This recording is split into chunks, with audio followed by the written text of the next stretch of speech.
morning, getting everything arranged and Happy to help. managed.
And we're good to go. Okay. All right. Hi, everyone. Oh, I have the microphone. Okay, it's on me. Hi, everyone on Zoom. Great to have you. Thank you for joining us virtually or in person. My name is Lisa Arnold, and I am officially the chair of this roundtable, but I'm kind of a sneaky speaker too, so we'll see what happens. But my first job is to introduce our panel. I'm joined in person by Terry Myers-Zawacki, who is an Emerita Associate Professor from George Mason University, and I keep telling her she's not actually retired. And none of us are, all of us are in denial that she may or may not be retired. She directed the Writing Across the Curriculum program and also the University Writing Center while at George Mason University. And that is how I know her from a very long time ago. Well, not that long, but it feels like just yesterday. While she was there, she also co-led the University Writing Assessment. She is a co-editor of the International Exchanges on the Study of Writing series with the IWAC Clearinghouse Press, and also sits on the editorial boards of a number of IWAC-related journals and book series.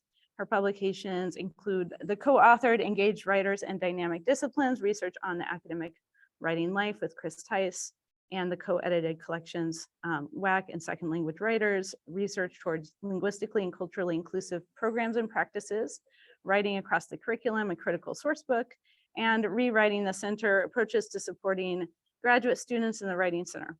She has also published chapters and articles on a range of teaching with writing topics, including faculty attitudes and expectations for second language writers, writing assessment in the disciplines, challenges faced by dissertation writers and advisors, writing fellows and peer tutoring initiatives, and implications of internationalization for the writing classroom. So thanks, Terry, for being here. We also are joined online by Anna S. Habib, who is right here. She serves as Associate Director of Composition at George Mason University. She manages the undergraduate composition courses designated for multilingual students at Mason's home campus and the branch campus in Sangdo, Korea. She is also the English department liaison into Mason, coordinating and teaching the writing courses for the international undergraduate and graduate pathway programs. She also serves as associate editor for the IWAC Clearinghouse's International Exchanges on the Study of Writing book series, and she is the lead editor for Connecting Writing Centers Across Borders, a blog of WLN, a journal of Writing Center scholarship. And also in the room is Joan Mullen. who is founding chair and professor emeriti of the University of North Carolina, Charlotte's Writing, Rhetoric, and Digital Studies Department, obviously very bad at retiring also. And she is a longtime member of the IWAC, who brings over 3 decades of restarting and assessing WAC programs, writing centers, programs, departments, and institutional context to co-editing the international exchanges on the study of writing with the WAC Clearinghouse Press. Her mentoring of writers publishing within and across local, geographic, and disciplinary contexts informs her research on equity and knowledge production and publishing within and across disciplines and how these affect the curricular and pedagogical choices enacted by individuals and institutions. Myself, I am an associate professor of rhetoric and writing and soon to be returning WPA at North Dakota State University, which I have done there and also in my previous position at the American University of Beirut in Beirut, Lebanon. And I was also between 2012 and 2020, I was a member and then I chaired the SEAS Committee on the Globalization of Post-Secondary Writing Instruction and Research. And that committee was closed in 2020. I'm an American scholar and my research is international and multilingual, which is part of the reason I was asked to help with this panel. Our goal for this panel is to broaden our thinking about linguistic inclusivity and linguistic justice as it relates to the international. We will discuss implications for policymakers, editors, and reviewers and scholars. Terry will begin by discussing how issues of globalization and language politics have arisen in the International Exchanges book series through the WAC Clearinghouse, where she and Joan are series editors and Anna is an associate editor. Anna will then complicate the discussion by addressing several tensions inherent to the pursuit of linguistic justice in writing studies. And Joan will then offer several suggestions for next steps that all of us can take as we teach, publish in, and serve the profession. And we don't imagine our comments taking the full session. We are hoping to then jump into sort of a discussion among everyone who's here about what those larger implications might be. I was asked just briefly to begin this discussion by describing the work of the SEAS Globalization Committee, where I was a member and then chair. Terry was also a longstanding member. Chris Anson, Tian Donahue, Jay Jordan also served on the committee. This committee was formed by Chuck Baserman in 2009 with the goal of raising and dealing with issues related to internationalization and globalization and bringing those to the fore of 4Cs. We produced 2 things while I was chair that I'm pretty proud of. I think all of us were pretty proud of. We produced a SEAS statement on globalization, which you can find on the SEAS website, which that statement really emphasizes that globalization is both positive and negative in terms of effects and consequences, but ultimately it really posits that we must consider writing as a transnational activity.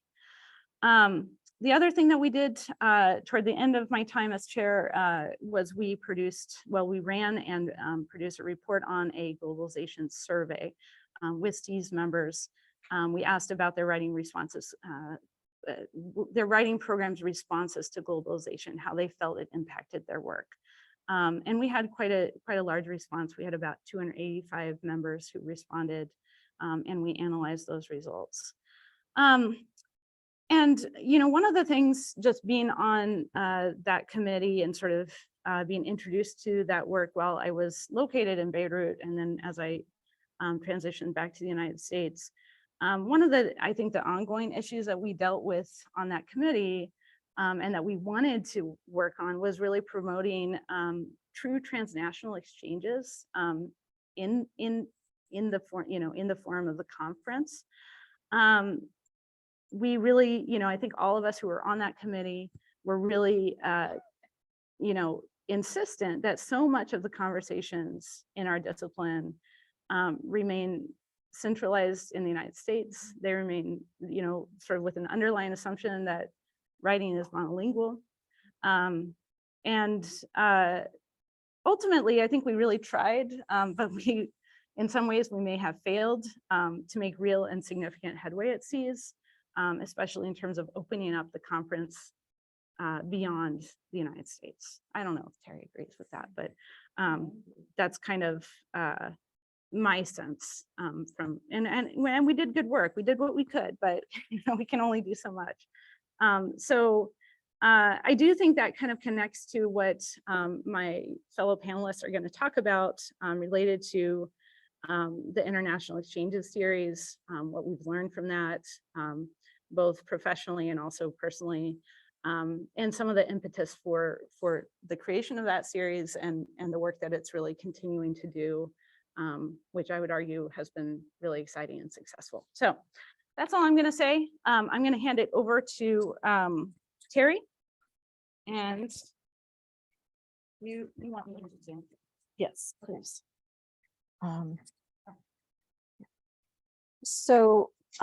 Thank you for coming. Appreciate your being here. We wanted to keep our remarks at about 10 minutes each so that we would have time for discussion, because we feel like these are really complicated concerns. So what I want to talk about is, with the international exchanges, Joan and I are both founding members, editors of international exchanges with Magnus Gustafsson. So we have been working with a language policy since the outset of that series. And that policy, which you see here, we've also continued to revise it, particularly when the Latin American section came into our series.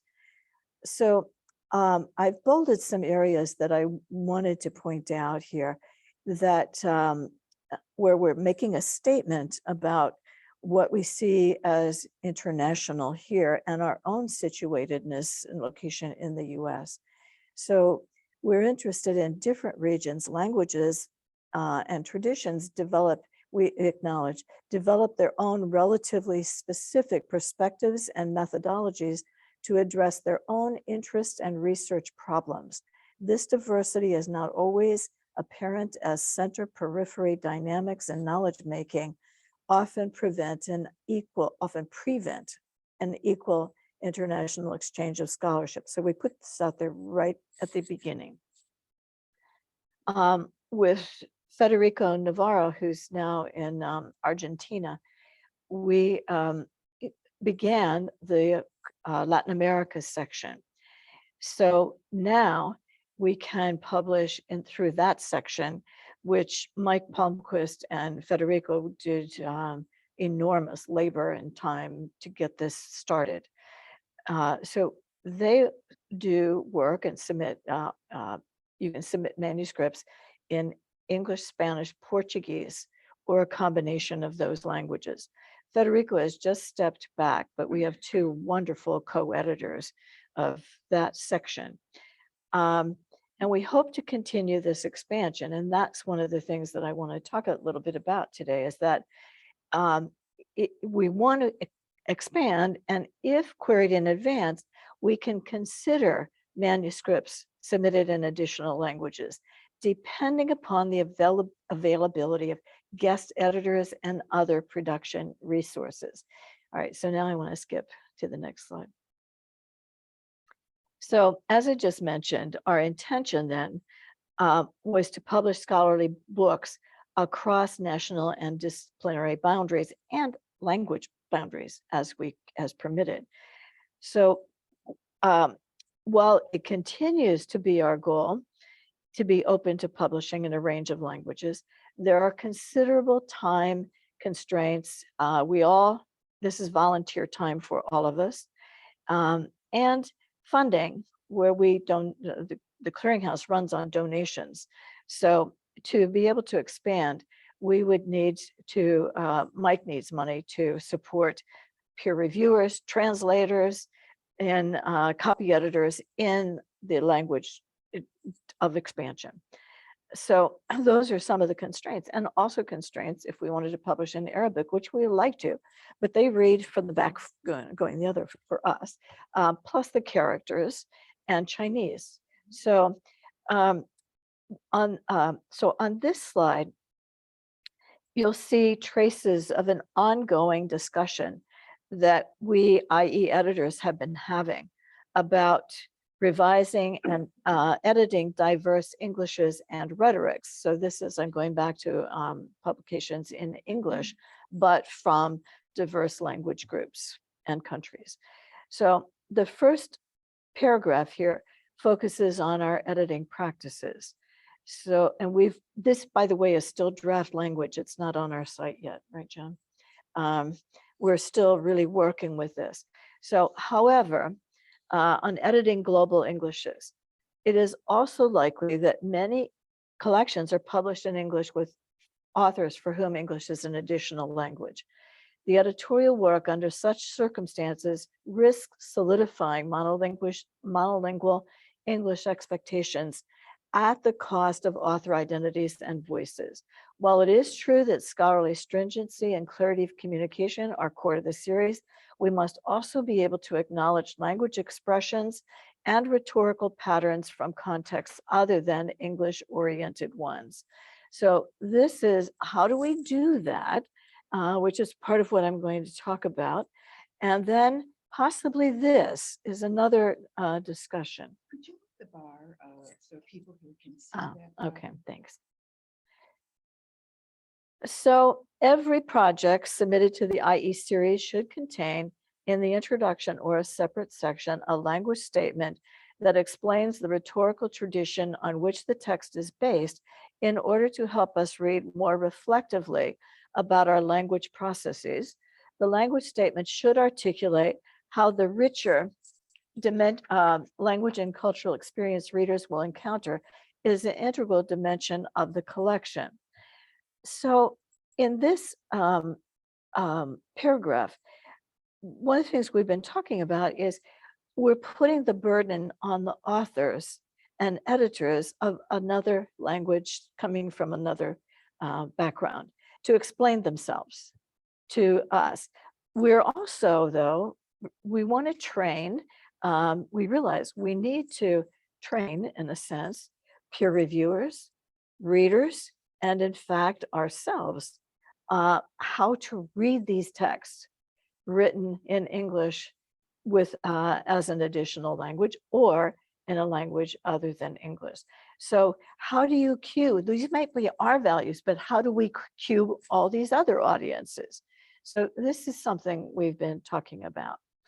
Now I'm going to make a shift to another concern. And this is really the basis of my talk here. With the clearinghouse, we've endorsed the anti-racist scholarly reviewing practices, a heuristic for editors, reviewers, and authors. And this is, I think it comes out of composition studies that originally wrote it and then have been asking other publishers and editors to endorse it, which we have. So I've bolded in here in green, actually, I think it shows up there, what I want to talk about specifically here. Recognize a range of expertise and encourage citation practices that represent diverse canons, epistemological foundations, and ways of knowing. So you can look at what some of these other points are under section 5 of the heuristic. I'll let you just take a minute, but these are ones I'm not going to specifically talk about.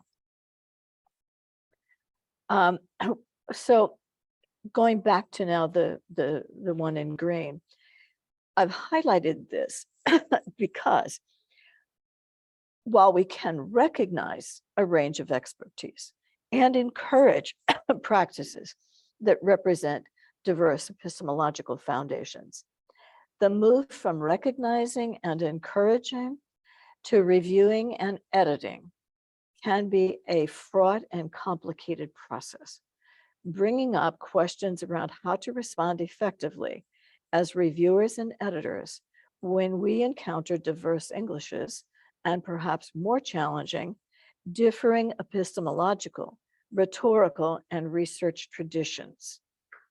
So next slide. On this slide then are bullet points of section 5.A that was in the previous slide that are guidelines. And these were put to the test, as I'm going to explain. When I was the editor over the International Exchanges editor, overseeing an edited collection, a submission with chapters by international authors. The collection had received a revise and a resubmit evaluation by the peer reviewers to whom it was sent. So the next step for me was to synthesize the reviews and guide the editors of the collection on the revisions that were needed before submitting for another review.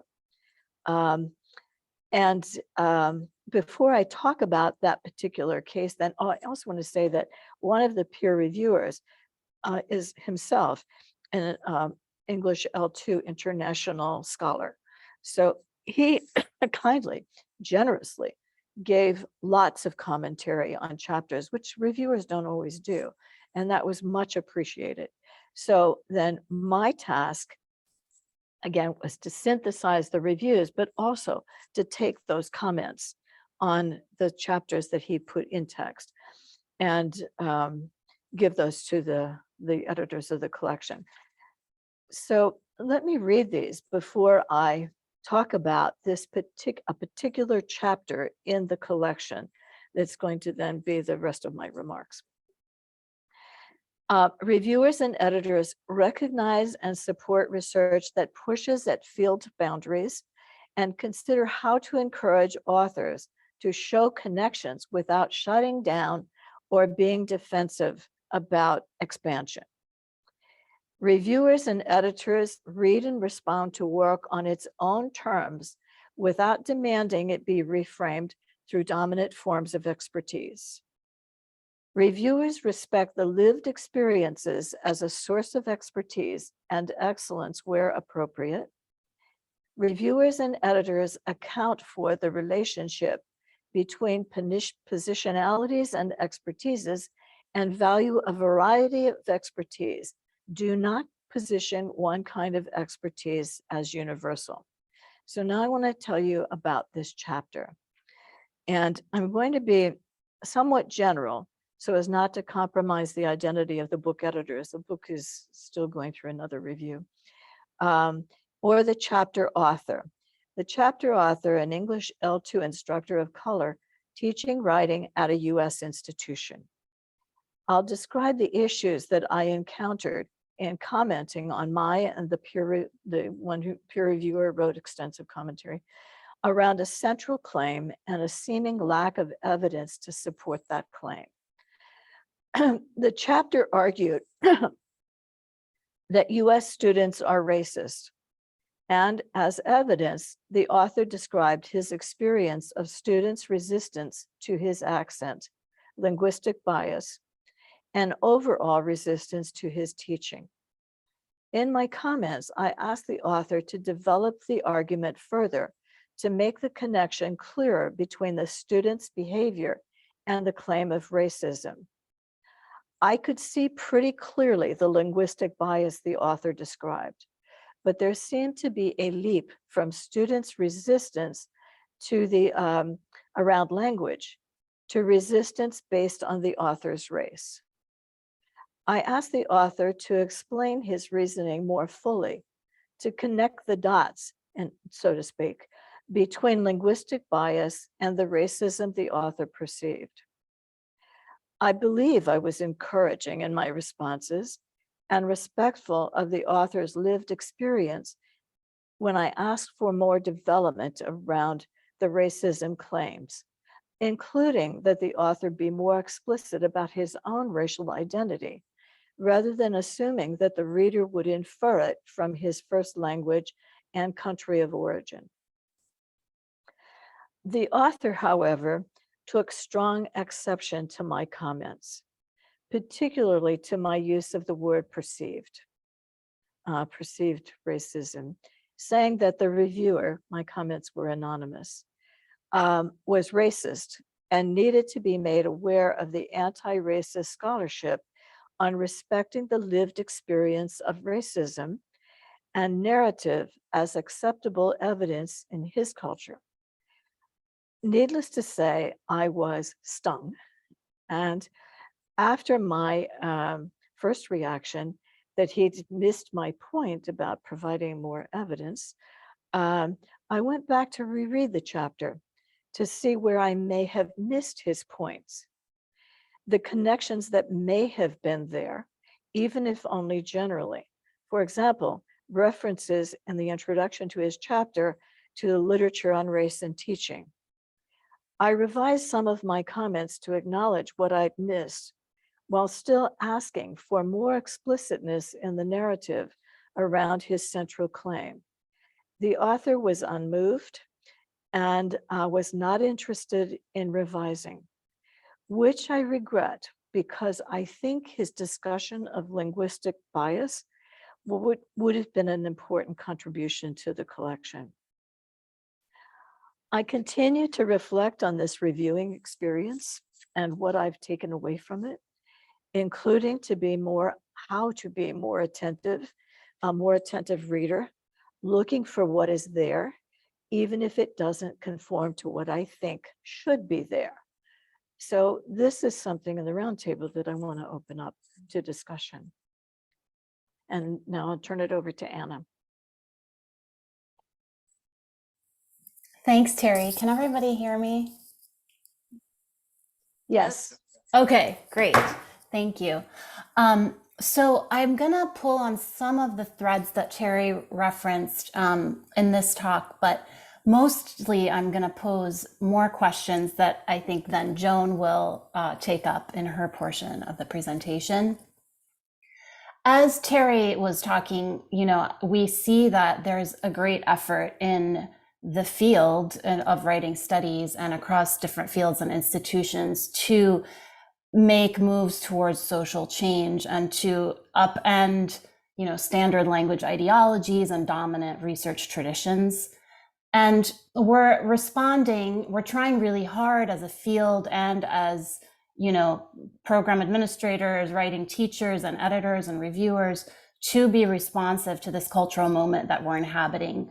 But I think one of the risks is that because of the urgency, we're feeling this pressure to make change and to make change fast, because we want to take up, try to address a lot of these injustices and these systemic injustices. But we do, of course, all know that change takes time and it's nuanced and it's complex and it's real. And so the real question is, how do we make meaningful change?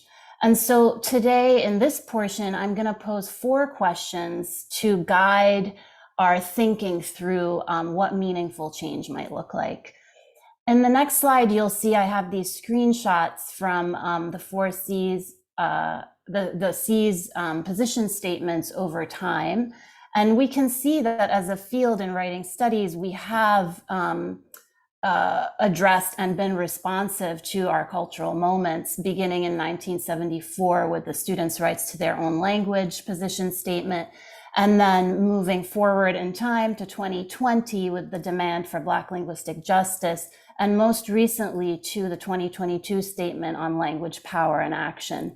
And so these policy statements certainly have been extremely valuable in waking us all up to the power language dynamic and to thinking about the ways in which we can address and implement linguistic justice and challenge linguistic discrimination in our practices, in our classrooms, and in our field.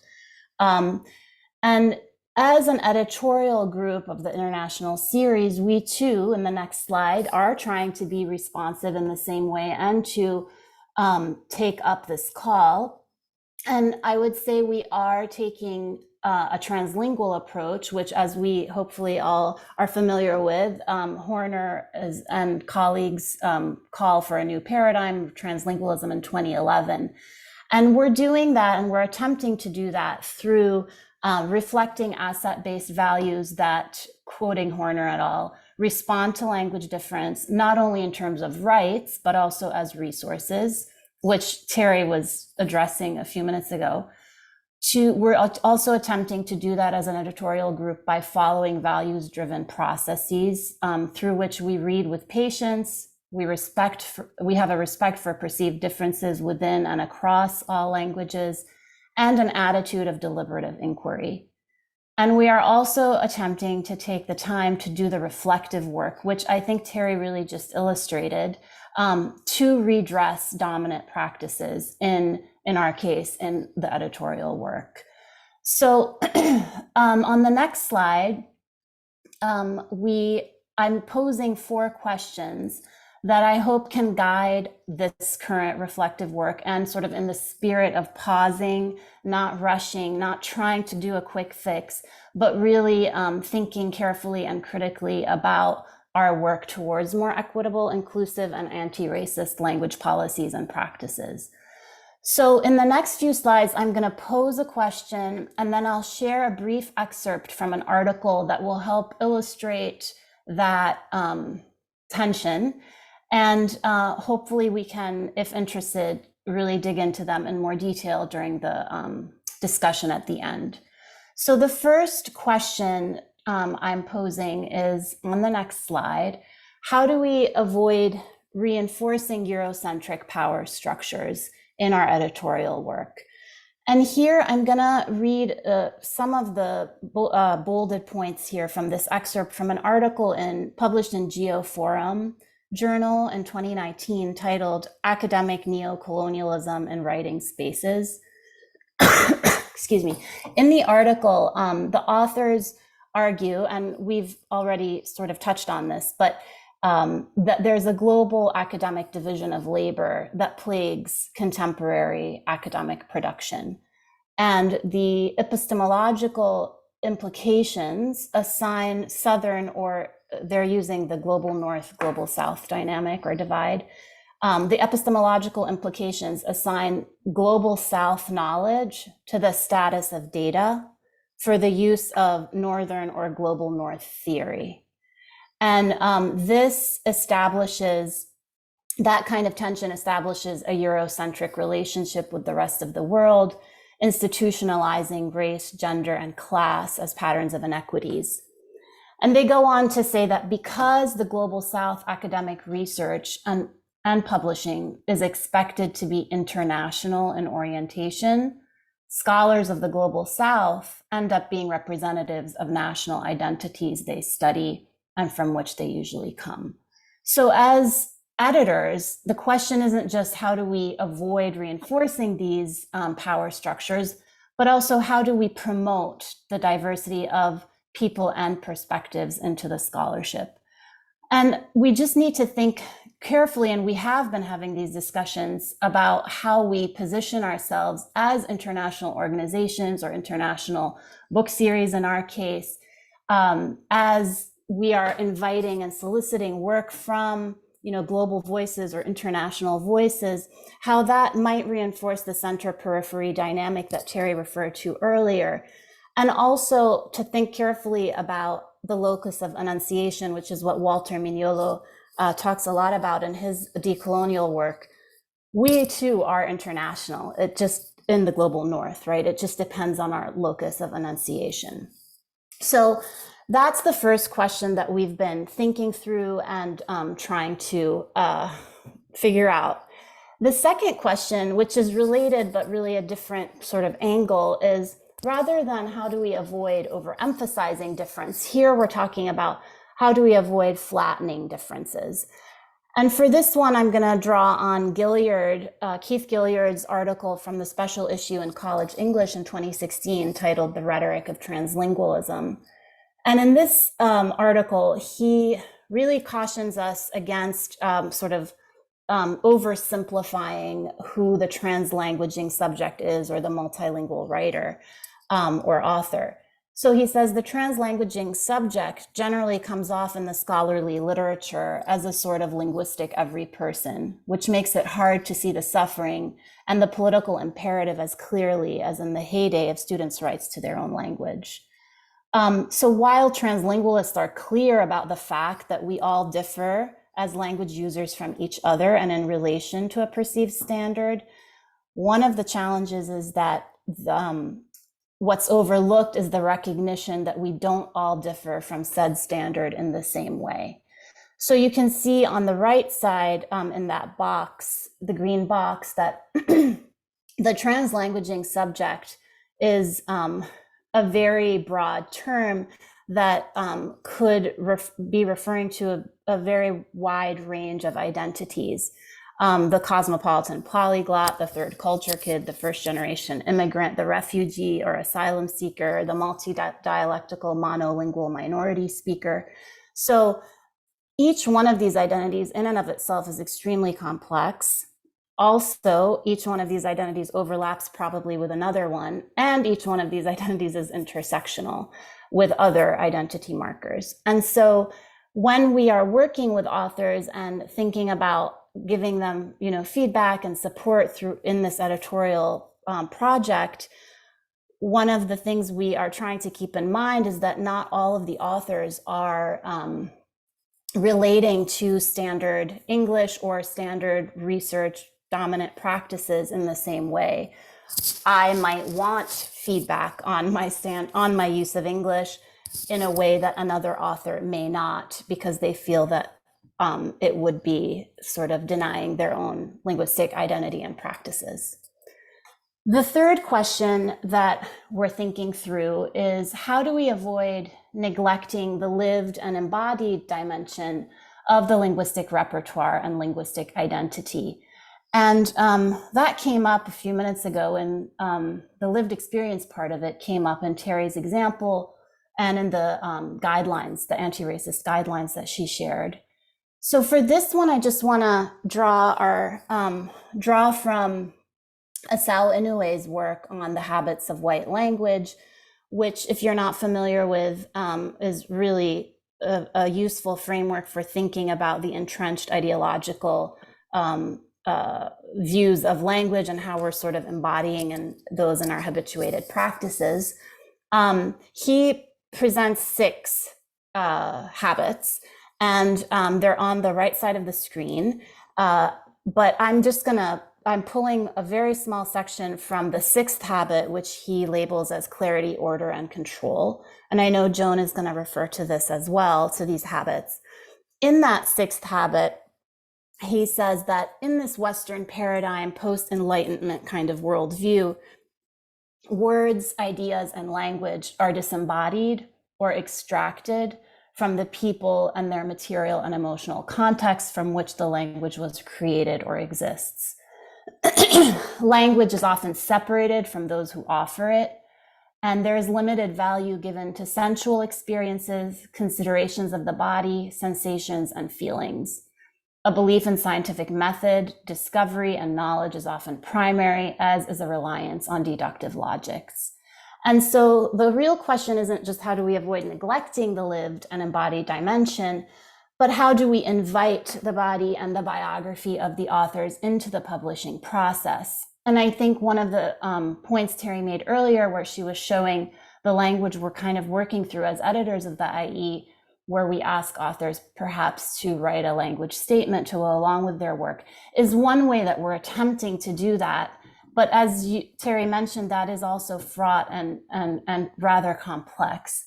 I'll just say a quick note on the side. You'll see that diagram. I won't have time to go into it, but I just wanted to make a nod and an appreciation for the work of Brigitta Busch out of the University of Vienna, because she's doing a lot of interesting work on the lived dimension of multilingualism and expanding the linguistic repertoire to include the lived experiences of language. So that I can talk more about later if anybody is interested. The 4th question, and the last one that we're working through, is how do we avoid unintentionally aligning with neoliberal multiculturalism? And I'm really interested in this question and in the work of Ryoko Kubota. This excerpt is from an article in the Applied Linguistics Journal. In it, she says that while our discipline, and she's referring to applied linguistics, but I'm expanding it to include writing studies, and honestly, most disciplines, engage with the multi-plural frameworks. And she refers to the multi-plural frameworks by equating them with like the translingual movement, the translanguaging movement, linguistic justice. She says, while we do engage with these frameworks, we are continuing to see not only the dominance of English and standard language ideology, but also ethnic conflicts, civil wars, racism, xenophobia, and growing economic gaps, both nationally and internationally. So, of course, as fields of writing studies and linguistics, we will not cure these social evils. Some are within the purview of our disciplines, and the gap between our celebrated multi-plural perspectives and the real lives of many people concerns her, as it does me, as I'm sure it does many of us, or if not all of us in the room. And so here the question is, how do we take into consideration the real lives of the authors and those who participate in the scholarship? And how do we be careful not to, as really academic elites still, even as we're doing this social justice work, how do we be careful not to over theorize that social justice work where we're really unintentionally, I'm sure, detaching ourselves from the real lives and the real struggles of the authors and the participants in the studies that we're reviewing. So these are just 4 questions that we are working through and wanted to share and hope to open up for later in the discussion.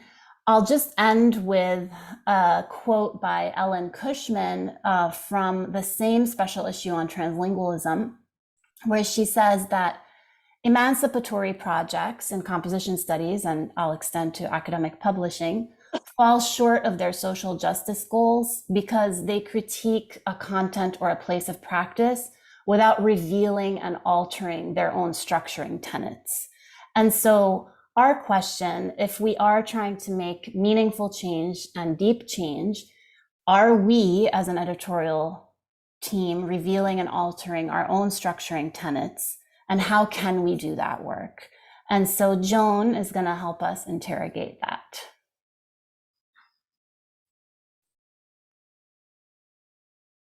What you're seeing in our presentation is an interrogation of going deeper and deeper into the subject. And that's pretty much what I'm doing in building on Anna's outlines of the context in which we publish or in which we name our international organizations, in which we create the statements like those of which Cherry presented. We do a lot of statements, but then maybe we forget to think about how those human bodies making those decisions are actually oriented or interpreting those guidelines and statements. And so the title of my presentation, Interrogating the Publishing Habitus, is really a direct reference to Asao Inoue's scholarship, in which he tracks the history of the term racial habitus.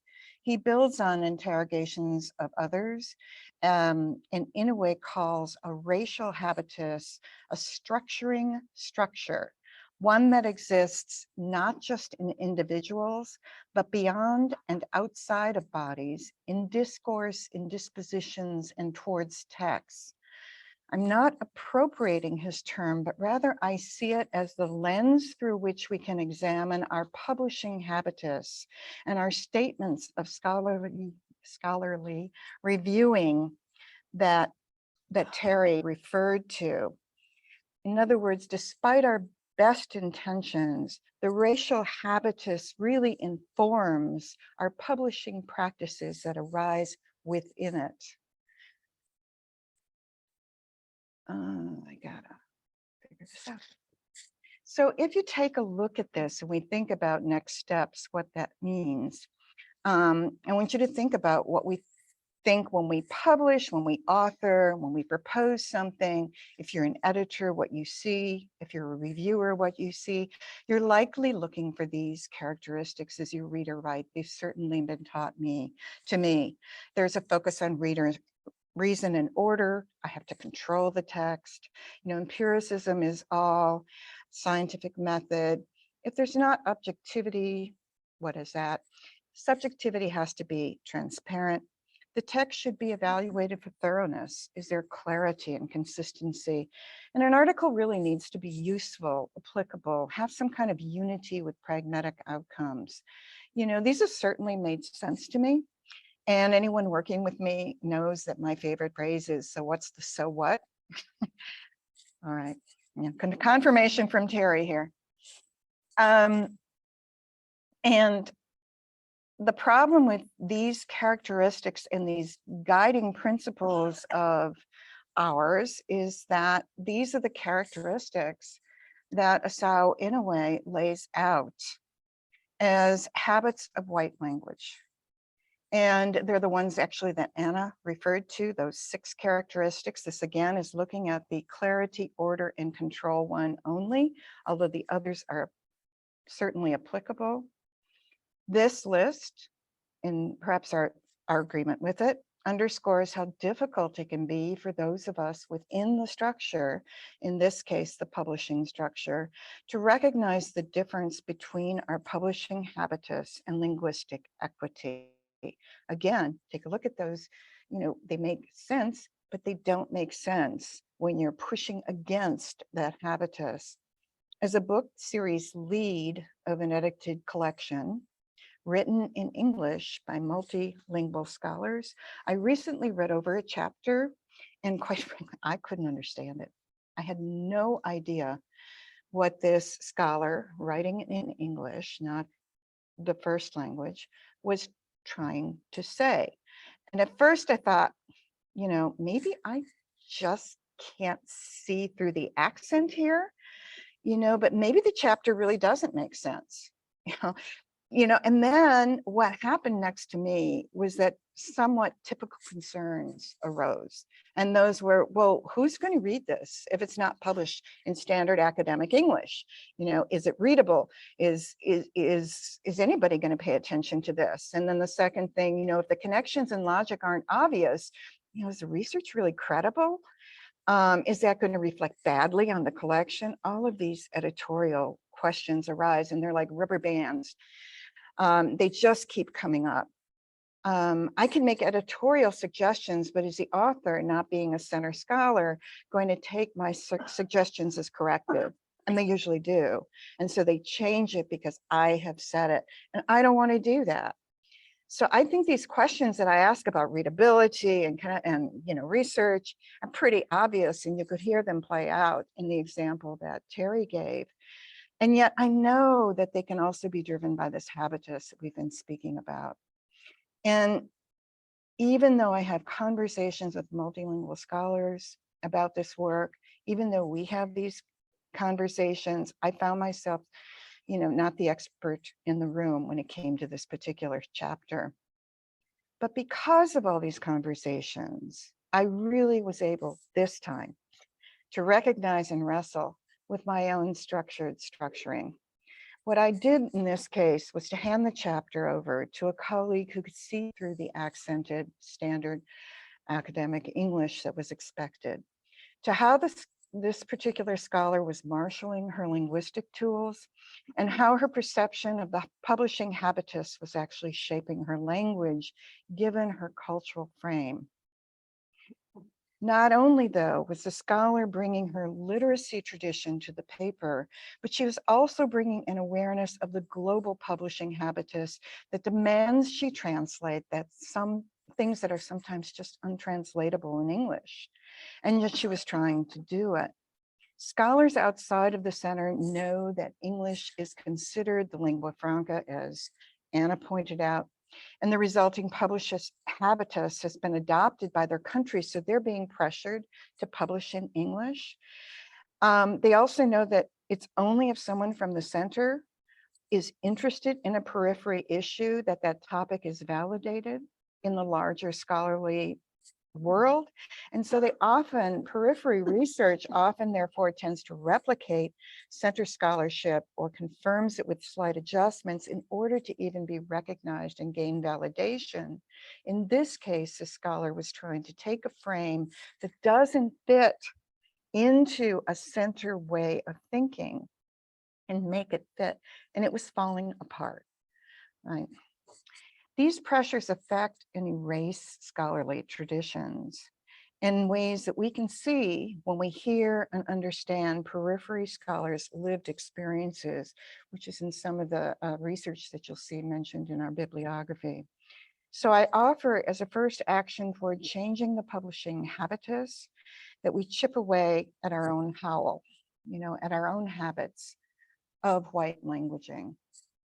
These are the 6 characteristics that Anna listed, and they're actually pieces out of those 6 characteristics that I pulled. And that is that it's easy to say, well, this is just the way things are in publishing. If you want to get recognized, we just have to do these things, step up. We're all about self-determination and autonomy and competition in a sense that we feel if your piece is good, you're going to rise to the top. It's just going to happen.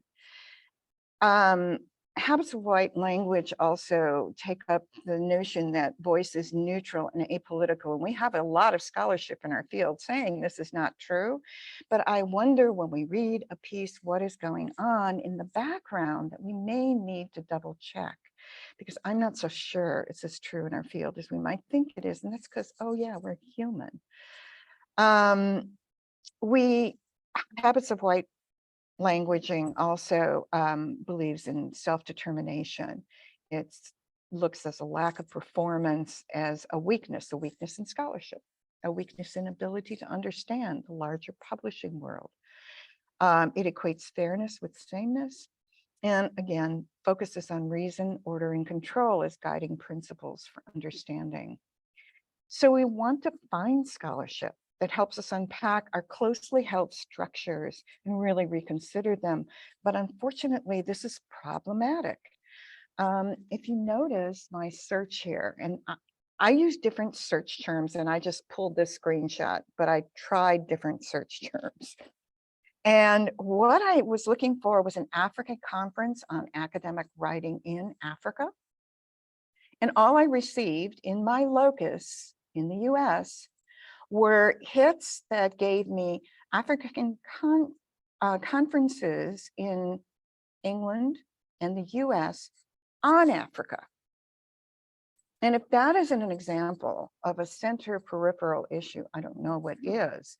Now, I know there are African academic writing conferences, and I really had trouble with a basic Google search and pages in finding that.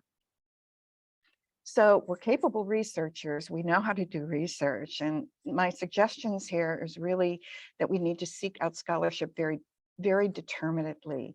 We have to look at citations referenced in bibliographies such as ours that we have here. We have to review publications such as ours in the international exchanges, and there's many others. Follow up on the scholarship citations, Google those, and please Google those and find those scholars. You'll get the hits if you have their names and publications. Work with your libraries to advocate for access and translation services. I think this is something we've ignored a lot. And attend conferences, give up the C's, go to RAB, which is a worldwide research conference, go to English Across the Curriculum in Hong Kong, go to WCAJ in Japan, go to MENA, which is Middle Eastern and North African conferences. They are available, and a lot of them are online, so you don't have to tap into your travel funds for these.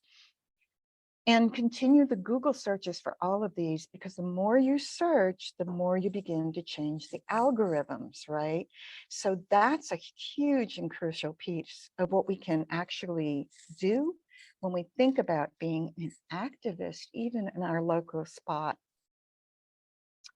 Once you find the scholarship, you got to read the scholarship, obviously. But I just wanted to give an example that scholarship such as this in the Avila collection widens our understandings of literacy and programmatic strategies and structures, providing ideas we couldn't think of within our own context. Cello expands our knowledge about linguistic social justice, and the writing for publication citation here does a much better job than I can do here of describing the publishing habitus from peripheral scholars' perspective. It's one of the best YouTubes I have seen on this, and well worth your sitting in your chair and watching or listening to. In particular, seek others' statements, and I am othering. That is, go outside the US or Anglo-centered statements, position statements on English as a lingua franca. There are many out there, and 2 are listed in our citations, and you need to hear how they're framing discussions and think about how to frame them on your own campuses with your colleagues if you do workshops or if you're doing research groups. How these can inform your conferences or your own publishing guidelines. You might host a local workshop with faculty to discuss global research within their discipline and in their classrooms, because positioning, and this is an excerpt from one of the statements, these bullet points here, positioning English as a lingua franca policy may discourage translations and exclude participation. Policies which position English as being the contemporary scientific lingua franca conveys the idea that knowledge produced in English is the only knowledge that exists. Language and varieties function as powerful resources for knowledge making. Do read them. It really helps shift perspectives. And choosing a language for publishing or presenting is a sociolinguistic right among scholars, just as it is, or as we say it is, among our students. Having read the scholarship, the other thing you have to do is cite the scholarship. Non-English publications receive fewer citations and are often not indexed in commercial indices. Some of them, many of the indices are in English, and you can read Bonilla Hernandez's citation. I provide the English of her title there, and see how much of our scholarship is published in English. It's really quite amazing. Citing is an act of inclusion, and it's one that all of us can perform. It shifts citation practices and search algorithms, but in citing also still have to use that howl screen. Are you only citing what is a replication of colonialist positions? Are you only citing things that already agree with what you see? Or are you shifting your perspective through that inclusion?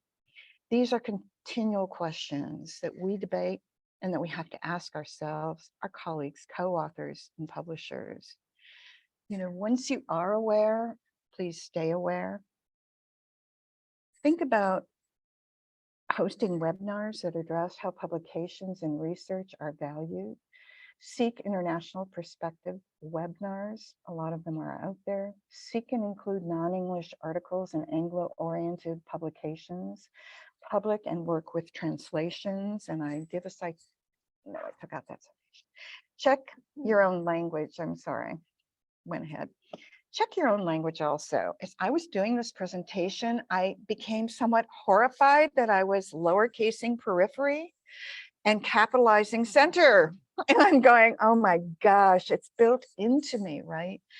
And, you know, I really had to purposely shift that. And I began laughing at myself as I was going back and redoing it, because it's something I'm going to have to look for, right? That's embedded in me in ways I'm not even aware of. Our presentation subtitle for this whole panel should really be interrogated too, though we know what we mean, right? But the title is Language Policies and Linguistic Inclusivity in Our Research, you know, and who's the our? We want it to be our, but it can be read as our, right? And so we really have to think about how we're articulating practices and policies as we do them. And finally, these are the 5 suggestions that I just, you know, have for us here. There's many, many more, but I do believe that the key to all of these and any more that we might think of has been best stated by our colleague Federico Navarro, and that one word is colaboración. Right? He says that engaging in the recognition and seeking to change the effects of centered scholarship is a political call for social justice in global research. He promotes not an erasure of any voice, but a cross-fertilization between nations, languages, and identities. So thank you. That's great.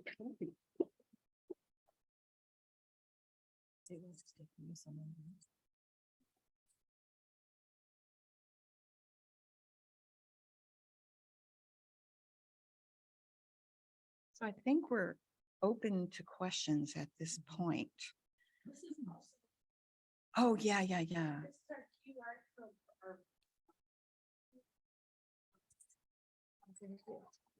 We're going to share the QR code for our bibliography. We'll leave it up for a few minutes, but then we'll pull Anna up on the screen so she's in the center of our screen. No pressure, Anna. But this way you all can access our bibliography. So we're going to just open this up for discussion. Thank you, all of you, for your excellent comments and thought-provoking questions. But I'd like to just open this up to our audience and see if what contributions you all have. You could share it with everyone. I'll do it. Oh, yeah, maybe Anna can do it online. I'm sorry, I didn't hear what was asked. Oh, sorry. Apparently I didn't share with everyone the Google Doc for our bib. Can you make it accessible? Sure, yep. Okay, awesome, thanks. Sorry, guys. We can put our slides onto the Whova app. I'll do that after. Yeah. Or Anna, if you have time or energy to put that into the Whova. Yep. Well, I think we can put it into our chat for our session. So we'll put it there at least. And anybody can contact us. We're happy to share. Okay, Joanna. Thank you very much. You can hear me okay? Yes, we hear you loud and clear. Wonderful. Thank you so much. Super interesting. This is really incredibly important work. Thank you so much for this presentation. I thought that was fascinating. I've got a question about AI, or a thought about AI. And, you know, I'm doing a lot of work on AI at the moment and text generation, and I'm very aware of the implicit bias and the notion, of course, we have to be incredibly careful about reifying you know, it scrapes data that's already there, and all of the considerations that you're talking about, I think, are absolutely fundamental to be cautious of, that we don't want to end up having a kind of you know, this making all academic language sound exactly the same, and that ends up being very, very white and centered. Nevertheless, I think that text generation offers some opportunities, and if we do it right or think about it carefully enough, democratic opportunities for everybody to access the kinds of languages and scholarship that people haven't always had access to. And really, you know, I wonder what your thoughts are about that, how we might best use text generation, what kinds of things we might use text generation for. What are your concerns about it? What are your worries, and what do you think the possibilities of text generation, large language models, might be in relation to leveling this playing field a little bit? Yeah, that's a really big question, and can't be answered in a very short, with a very short answer. And I'll let Anna jump in here too, because I'm sure she has something to say about it. I would say scholars like you have to keep putting out real research on AI. We know that it's not a perfect tool right now. It does have some advantages to it. That's pretty evident. Right now, I'm only working with English. I haven't investigated or interrogated its translations. its translation ability, but I do know, again, in that publication that I cited on YouTube, the last presentation is about text generation. And I do know that the nuances of academic scholarship, the nuances of terms that are not translatable will continue to be problematic for some time. I'm also concerned, one of my concerns about AI is how it, again, as you pointed out, center scholarship. And so, for example, in 2021, Springer announced that it would auto-translate, all publications that they're putting it out there. And they said that they wanted to open up to scholars so they could write in their own language and then have it translated into English. That was their idea of opening up scholarship, was translating everything into English. And they had been working with an AI way before the AI we work with now. They've got a deep, I don't have it here. It's a deep something. But they've been working with this for a long time, and they were very confident that they could effectively translate all languages into English so that scholarship would be accessible. I mean, as an English speaker, I'm going, oh, cool. But again, that's really wrong. So I'm looking for, again, reciprocity, not just Anglo-centered. And that's where my head is on AI at this moment. Anna? I'm sorry, I don't have much to add. I was also distracted because I was looking for the link for you. I put it in the chat, Joanna. So I don't really have more to add to what Joan said at this moment. Okay. Anybody here want to say something besides? Oh, I'll also just add, the QR code is working now, so we'll leave it up for like 2 more minutes and then maybe take it down so Anna can be in the middle. But I'll add, Joanna, maybe you should write about that, please. since you're the one doing research on it. Please do. Yeah. Yeah, that's what I'm trying to do. Thanks. Great. Yeah, let us know when you do. All right, who else? Yeah, Zach. Hi, thank you so much for your talk. I wish I had a coherent question, but my brain is going in a million different directions. So I'm an associate editor at JEEP, which is the Journal of English for Academic Purposes. It's an international journal based in applied linguistics. And you've given me a lot to think about, to take back to the editors and the editorial board. It's extremely complicated there because we have statements.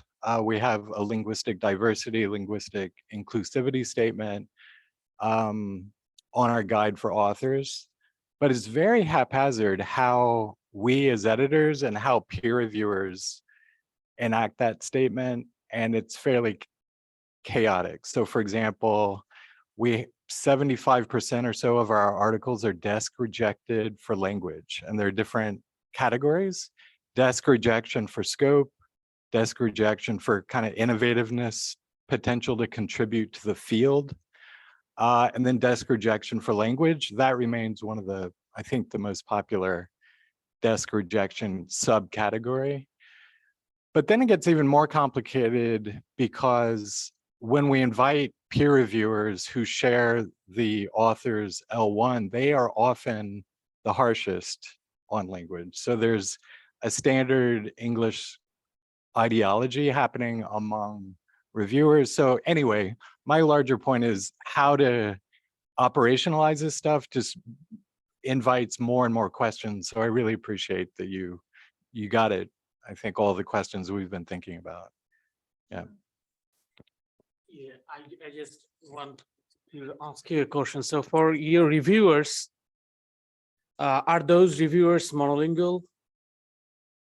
Peer reviewers? No, not necessarily. So for example, we get a lot of submissions from China. Oh. No, I'm just asking that if all the reviewers are I'll just say very quickly, we have peer reviewers who are not monolingual. What I was referencing is we have a lot of submissions from China, so we often will invite peer reviewers from China. But when we do that, who share or have Chinese as an L1. But when we do that, that often invites even more complicated questions. It's not a solution, in other words. Monolinguals are more monolingual in their nature when they review the papers, right?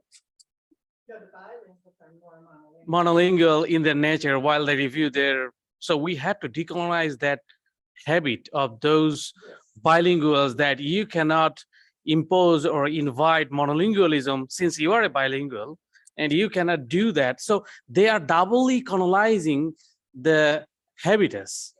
So they are colonized by the English, the monolingual English, and they're imposing that onto other writers or authors. So they're doubly colonizing the other authors. And how can we do that? How can we actually? Well, because remember that China in particular, but so many countries have imposed upon their scholars that they have to publish in English. So they have to be expert in English. They have taken up this habitus. They have taken it on and they have succeeded in it.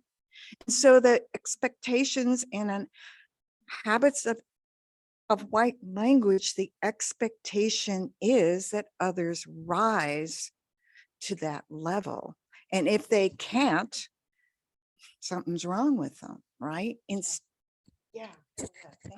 I've been thinking a lot about this because of working with, excuse me, the Hong Kong people who come out of English language teaching units. And what is the job of an English language teaching unit but to teach standard English, to teach the ways of thinking in English so that students will be proficient globally when they travel other places.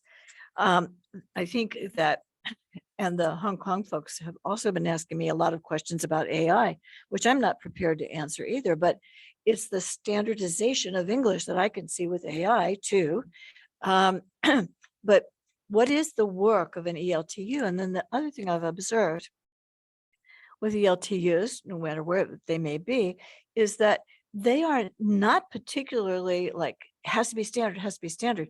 They do live with their students' abilities and don't fail them or anything. Magnus, I wonder if you would comment on that, because coming from multilingual background, what do you see happening with the English language teaching units at your university?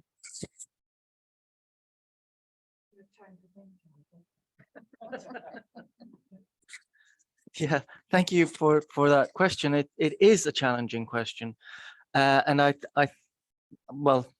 can't claim that I think. I hope that we see change in these types of units.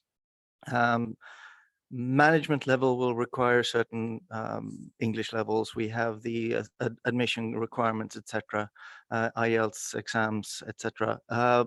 But at least the units that I know of work, if not against it, at least with an awareness of its problematic dimensions, so that there is more of a sort of translingual dimension in the work of English across. How far that has got, how many centers it has reached is difficult to say.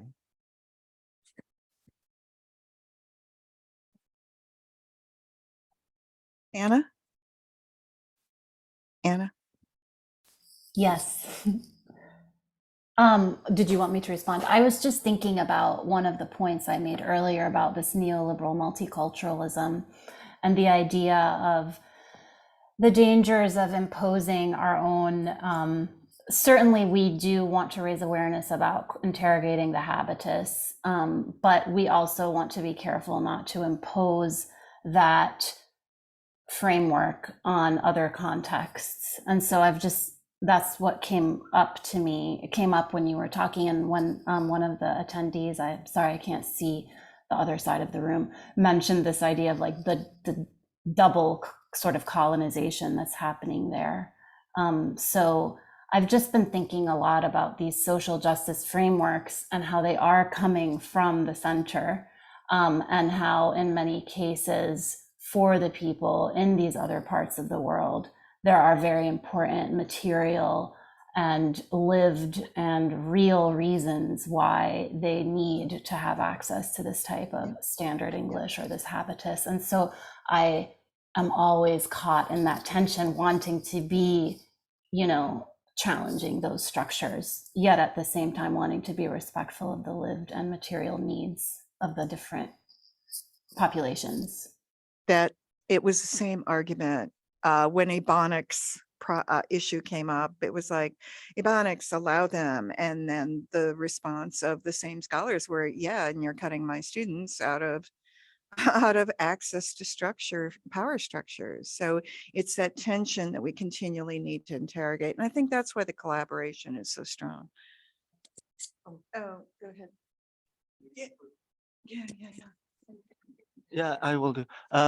Just one tiny comment about at least some of these English language teaching units are isolated in themselves. So they're not necessarily part of the communication of the discourse. So let's not be too hard on them. And this was a great panel.